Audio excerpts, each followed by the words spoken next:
Right then, Manchester United are back in Europa League action tomorrow night against Real Sociedad. Winning 4-0 from the first leg, United have got a pretty easy task ahead of us tomorrow, but I do anticipate some changes, and we have got some potential players that might be able to not make a debut, but certainly be seen for the first time in a while. So let's get into it. But before we do, let's have a quick look at how we think Real Sociedad might line up. And again, with them being 4-0 down from the first leg, they could entirely toss this off.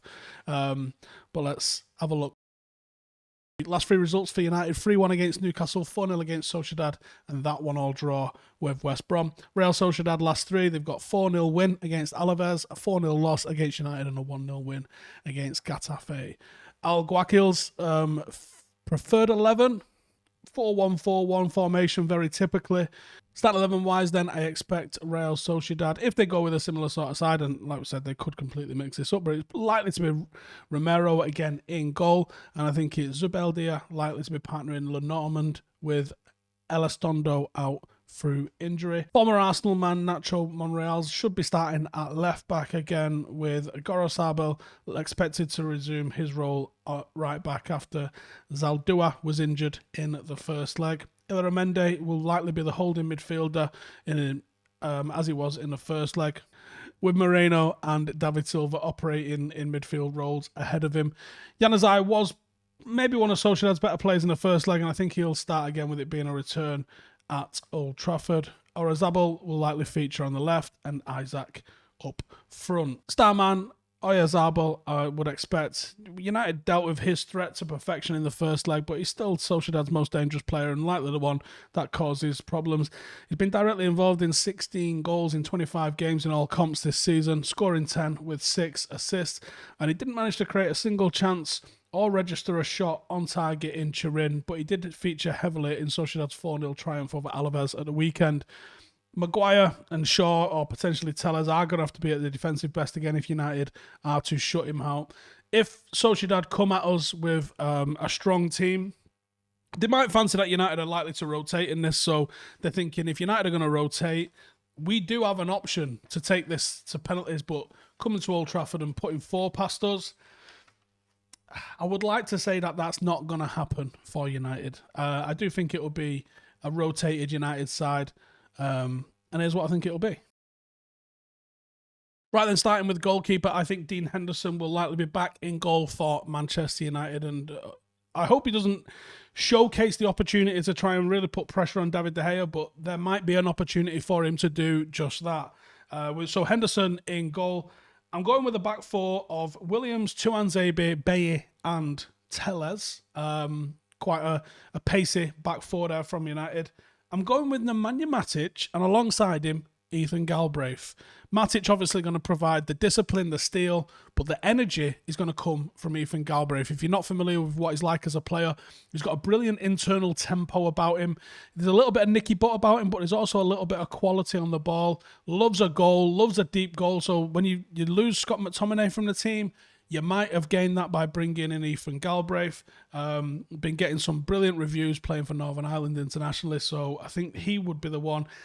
Solskjaer added him to the squad earlier this week, and I think there's a good chance that he'll feature. He might not start, but I'm entertaining the idea, so I could see him and Matic working very well together, especially if, and we should be, giving Bruno Fernandes the night off. And I think Juan Mata coming into the 10, I don't think he's very good out wide anymore, but I do think he's still got that touch, that vision, that ability, where if you play pace around him, then he can sit in that quarterback role, dictate play. And I think Juan Mata would be a very good, little bit of experience and also a little bit of quality in the final third for this team.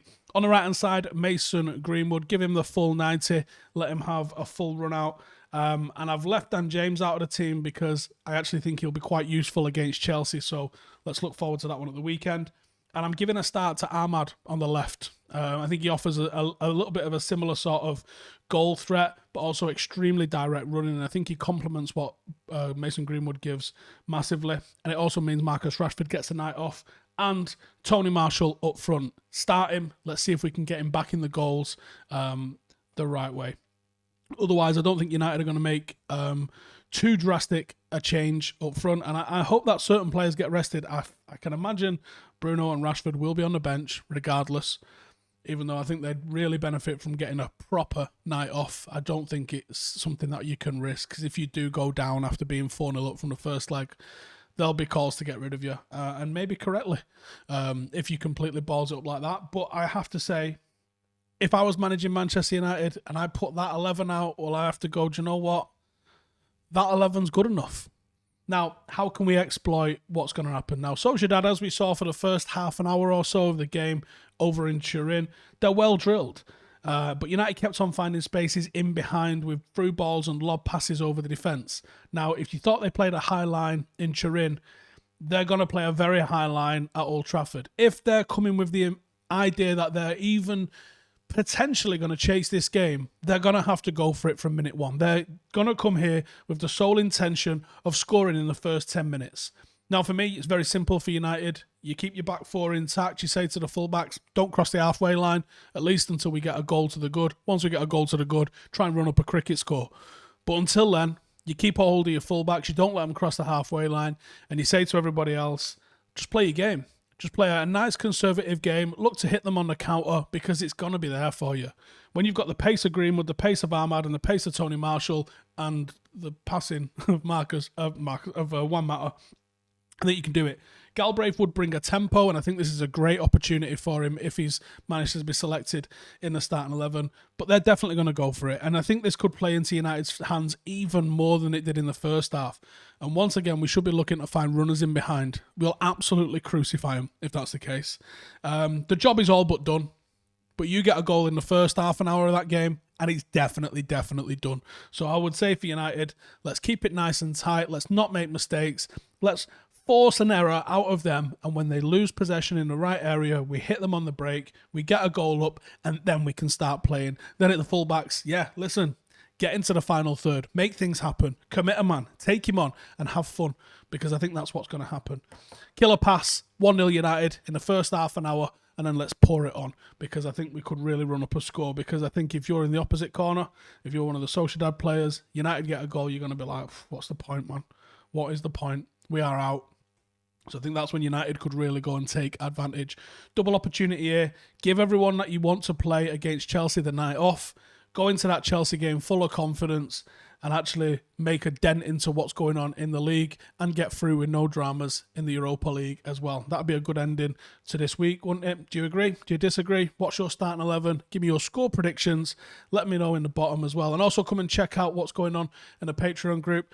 There has been a little bit of transfer news dropped in the last week or so, so come and check that out. And support the channel by coming and seeing what else is going on in there too. Cheers for watching. See you in a bit.